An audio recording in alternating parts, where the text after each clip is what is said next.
Hi, welcome to Math Class with Mrs. King. Today I'm going over Module 2, Lesson 6.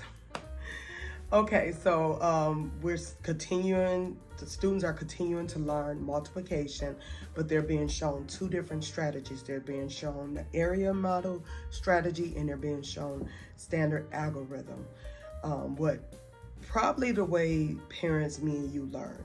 Okay, so we're gonna go ahead and get into the video. I'm not gonna do a whole lot of problems. I'm just gonna give an example of the area model, and then I'll give an example of the standard algorithm. Here we go.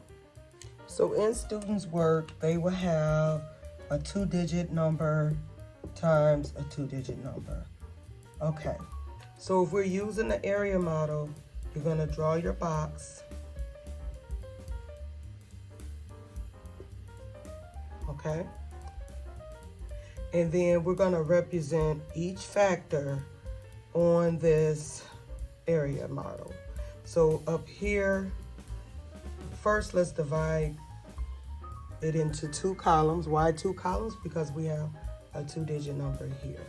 So I taught students to just write the 4, write the 8. So you're like breaking them apart. And then ask yourself, okay, well, what place is the 4 in? The 4 is in the tens place, so you need to add a 0 to that 4. Put your plus, and notice how that adds right back up to 48. Okay, on the side, we're gonna make 2 rows. Why we're making 2 rows? Because we have a 2-digit number. So I taught students, okay, so let's start with the 5, the number in the ones place, and then then write the other digit. So you want to kind of like write it going from least to greatest. So ask yourself, what place is this 3 in? If you look back at 35, 3 is in the tens place. So we're going to indicate that by putting a 0 behind it. 5 is in the ones place. We don't have to do anything. You can insert a plus sign here, because if we take our 30 and our 5 and we add it up, we'll get 35. Okay, now that we have everything set up, we're ready to multiply. Now, be mindful that it doesn't matter really the order that you put these numbers, and that has to do with the commutative property, because you're still going to produce the same answer. Eureka wants them to set this up because when I do the standard algorithm, we're going to show that the partial products match. Okay, so let's start here. In this box, we have 40 above and 5 on the side. So we're doing 5 times 40, or 40 times 5. So mentally, first in our heads, we need to do 5 times 4. That will give us 20. And then we just go back and count any zeros that was in the factors. All right, and that'll make 200 because 40 had 1 0. Okay, now we're gonna go over to this box. Above this box is the 8, and on the side of this box is the 5. So we're doing 8 times 5 is 40. No need to add any zeros because these factors did not have any zeros.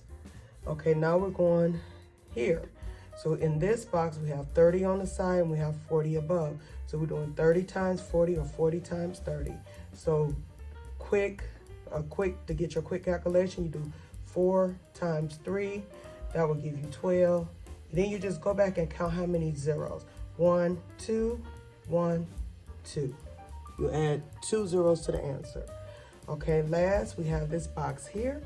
So in this box, we have 8 above and we have the 30 over here on the side. So we're doing 8 times 30 or 30 times 8. It doesn't matter the order. So to get a quick calculation, we're doing 3 times 8. That will give you 24. And then you just go back and see if the factors had any zeros. You have 1 0 here in 30. So that's why this will be 240. Okay, so now you're not done because you still don't have your partial products. You're going to get your first partial product by adding these two together. So you'll start with your ones. 0 plus 0 is 0. Then you'll do your tens. 4 plus 0 is 4. And then this doesn't have any hundreds. We have 2 hundreds here, so we'll just write it here. So our first partial product is 240. Now we're going to go down to these two. We're going to start with our ones. We're going to do 0 plus 0 is 0. We're going to go to our tens. 4 plus 0 is 4. Hundreds. 2 plus 2 is 4. And then we don't have any thousands here, so we're just going to take this 1,000 and place it here. So these are our partial products. Now we're going to do standard algorithm. So now we're going to set our problem up vertically. Okay, so these are the steps. This is one way I showed the students. So one way I showed the students is I showed them the steps. So I told them in words, okay, we're starting with our bottom ones, we're multiplying with our top ones, we're starting with our next, we're doing our bottom ones with our top tens. But then also I just showed them, okay, the first step is to do 5 times 8. Then you're doing 5 times 4. Okay, then you insert a 0. So I kind of write this as a guide. And then you do 3 times 8, 3 times 4. Okay, let's do it. 5 times 8 is 40. You're writing the 0, you're carrying the 4.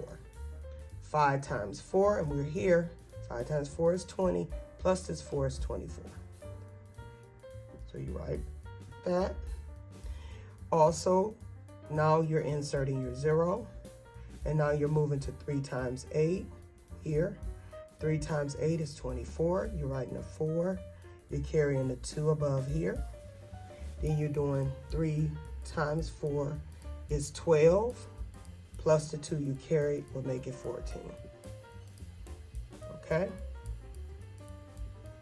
Now, another thing, students need to match their partial products to what they got. So just draw arrows, which I'm not doing a good job of, but draw arrows to show that the partial products are matching.